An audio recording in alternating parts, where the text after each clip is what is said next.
बिटिआरनि मावफुं सोद्रोमा डक्टर नीरज स्वर्गियारिनि जेरै खोथा एरै मावनाय माब्लाबा आइजोफोरनि बाजार माब्लाबा लामा माब्लाबा सिनेमा हल माब्लाबा नलेज सेन्टार स्टाडि सेन्टार आरो गोबां जौगानाय गोबां फसंथान बेखेवनाय थिग बेबादिनो दिनैबो रौता बियाबनि सिङाव थानाय गयबारि बाप्टिस्ट चार्च आरो धनसिरि घाट गणेश मन्दिराव कमिउनिटि टयलेट आरो गोग्गो लोंग्रा दैनि असनिखौ बेखेवनानै होदों बिटिआरनि मावफुं सोद्रोमा डक्टर नीरज स्वर्गियारिया।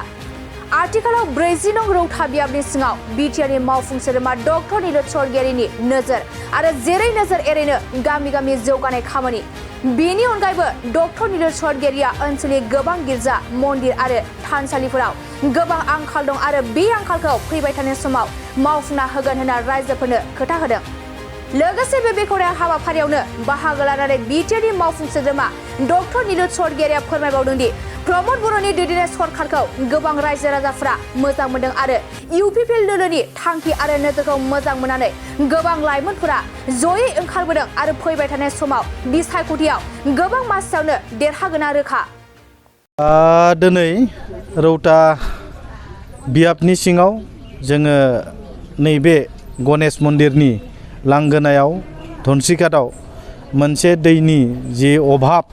बे अभाबखौ दिनै पुरन खालामना होबाय आरो आं आसा खालामो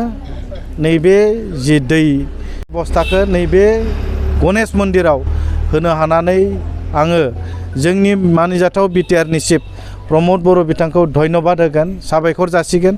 बिथांनि अननाय आरो मोजां मोननाय बिथांनि बोर सारस्रिनायावनो दिनै नैबेहाय माने गणेश मन्दिराव जोङो दैनि बेबस्था जगायनानै होनो हादों आरो बेजों लोगोसेनो जोङो मोनसे नैबेहाय गयबारियाव मोनसे टयलेट माने मा होनना बुङो चार्चआवहा गयबारि चार्चआवहा टयलेटनि बेबस्था खालामनानै होनो हादों आरो बिनि थाखायबो आङो जोंनि मानिजाथाव चिफ बिथांखौ धन्यबाद आरो साबायखर जासिगोन। फैबाय थानाय समाव नैबे जोंनि रौता ओनसोलनि धनसिघाट ओनसोलनि गोबां मन्दिर थानसालि बेबायदि गणेश मन्दिर शिब मन्दिर चार्च बेबायदियाव गोबां अभाब दङ। बे अभाबफोरखौ जोङो फैबाय थानाय समाव जों सुफुंनो थाखाय नाजागोन आरो रायजो राजाफोरनो जों खोथा होदों नैबे ओनसोलाव गोबां थानसालिफोर मन्दिरफोर दङ जाय मन्दिर आरो थानसालिफोरा जोङो साब सिखोन आरो समायना खालामनायाव जोंनि सरकारा आलारि सोरां बिथांखिनि गेजेरजों गोबां जि जोंनि थानसालि मन्दिरफोर दङ बेहाय जों अनसुंथाइ होनो थाखाय बिथांमोननो आं खोथा होदों। फैबाय थानाय समाव बिथांमोननि अननाय आरो मोजां मोननाय मोनगोन आरो रायजो राजाफ्रा जों बयखौबो साबायखर जासिदों। आं बेखौनो मिजिंथियो फैबाय थानाय समाव रायजो राजाफोरनि थाखाय मोजां बेबायदि खामानि मावनानै होनो हागोन। नोंथांनि दैदेननायाव रौता बियाबावहाय मा सोलायनाय आरो मा जौगानाय? दा जोङो नुनो मोनदों जों जेब्ला सरकाराव फैदों बे सरकाराव फैनाय लोगो लोगो जों गोबां बेबायदि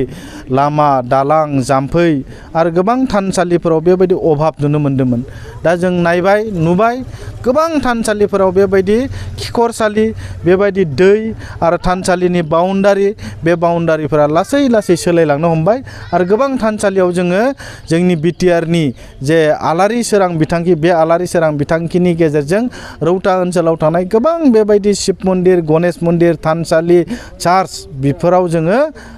अनसुंथाइ 2 लाख अनसुंथाइ होनो हानानै गोबां थानसालिफोरनि जि महर आरो समायना बियो दिनै नुनायनि जोङो मोनसे सोलायनाय नुनो मोन्दों। दा बेखायनो फैबाय थानाय समाव जोङो गोबां जोंनि ओनसोलाव बेबायदि गोग्लैसोनानै थानाय खामानिफोरखौ मावनानै गोबां ओनसोलनि समाजनि मोजां जों नुनो मोनगोन बेखौ मिजिं गोजोनथाव खौरां नोंथांमोननि थाखाय लानानै फैदों एमआरएम मेम'रियेल हस्पिटालाव गोबां बेमार फाहामथाय होनायनि खाबु।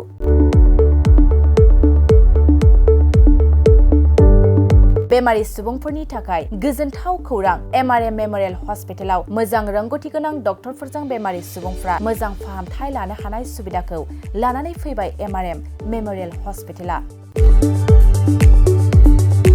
क'क्राझार सहरनि पुलिस पइन्ट आरो अमश्री हटेलनि साखाथियाव थानाय बयजोंबो मिथिसार जानाय एमआरएम मेम'रियेल हस्पिटाला गोबां फेसिलिटिस खाबुफोर फोसावदों। एमआरएम मेम'रियेल हस्पिटालनि फेसिलिटिफ्रानो जाबाय critical care medicine emergency medicine paediatrician pathologist general medicine diabetologist OBS and gyno cardiology general surgeon neuro surgery advance laparoscopic ENT surgery department ophthalmologist surgical gastroenterologist neuro psychiatry onco surgery department department dermatologist orthopaedics residential medical officer inter facility unit physiotherapy radiologist histopathological department urologist emergency department CT scan X-ray pathology department vaccinator department आरो MRM memorial हस्पिटालाव 24 घन्टा जेब्लाबो खुलाय थागोन लांलाय लाबोलायनि एम्बुलेन्सनि सुबिदायाबो 24 घन्टा थागोन गोबां मिथिनो थाखाय नैबे 9854081948 936 550 2048 जानबुं नाम्बाराव फन खालामनानै नोंथाङा मिथिनानै लानो हागोन।